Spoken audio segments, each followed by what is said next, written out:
Vocês sabiam que o regime de metas de inflação mudou no Brasil? Não sabia? Então vem cá que eu vou explicar para vocês. O novo regime de metas no Brasil considera que o Banco Central descumpriu as metas se o IPCA rodar por mais de 6 meses acima do teto do regime de metas, que é 4,5, que foi estipulado em 4,5, né? E aí ele considera a inflação acumulada em 12 meses. Por exemplo, em dezembro de 2023, a inflação terminou em 4,83, ou seja, acima do teto de 4,5.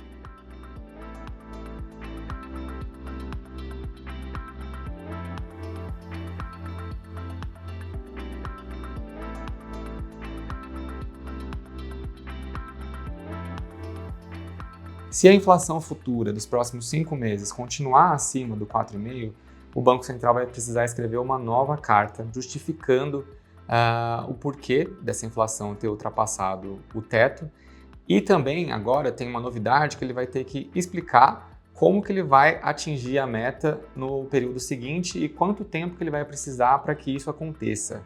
Então, as principais novidades são essas, né? Então agora o acompanhamento passa a ser mensal, 6 meses consecutivos acima do teto.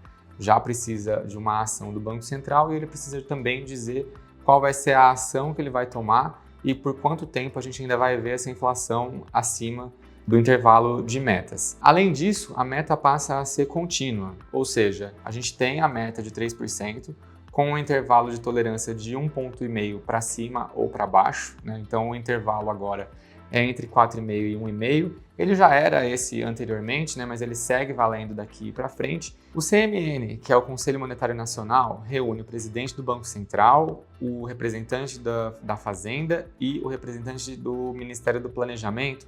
Eles podem decidir alterar essa meta ou o próprio intervalo da meta, mas precisam avisar com uma antecedência de 36 meses. Ou seja, a gente tem essa meta e esse intervalo no mínimo para os próximos 36 meses, salvo a indicação desse conselho.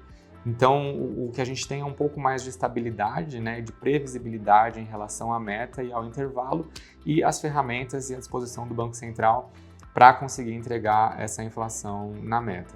Pensando numa perspectiva de curto prazo, a gente imagina que tem chance da inflação em janeiro voltar para dentro da meta, né, que é abaixo do 4,5, mas nos meses seguintes, a partir de fevereiro, ela deve voltar a rodar acima do 4,5 e provavelmente a gente vai ter mais uma carta ainda dentro desse ano e com o Banco Central tendo que se comprometer com um prazo para conseguir entregar essa inflação de volta à meta. E o padrão internacional é de geralmente entre 6 e 8 meses depois do estouro da meta, depois do Banco Central ter que passar por essa verificação, dele conseguir entregar a inflação de volta para o intervalo. E aí, na experiência internacional, alguns países adotam o regime de metas de inflação. E aí os principais que a gente tem é Estados Unidos, zona do euro e Nova Zelândia, que tem um regime flexível, que tem a meta, mas tem uma verificação contínua.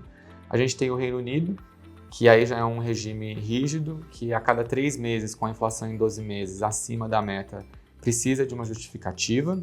Aí nos países emergentes a gente tem Chile, México, Peru e África do Sul também num regime flexível. E aí a gente tem a Turquia, que era um regime muito parecido com o que era vigente no Brasil até 2024, que é a base ano calendário, ou seja, todo final de ano, todo fechamento de ano, apurada a inflação daquele ano, o Banco Central justifica e explica o porquê que a inflação ficou acima do intervalo da meta quando isso acontecer. E esse foi mais um Direto ao Ponto, até a próxima!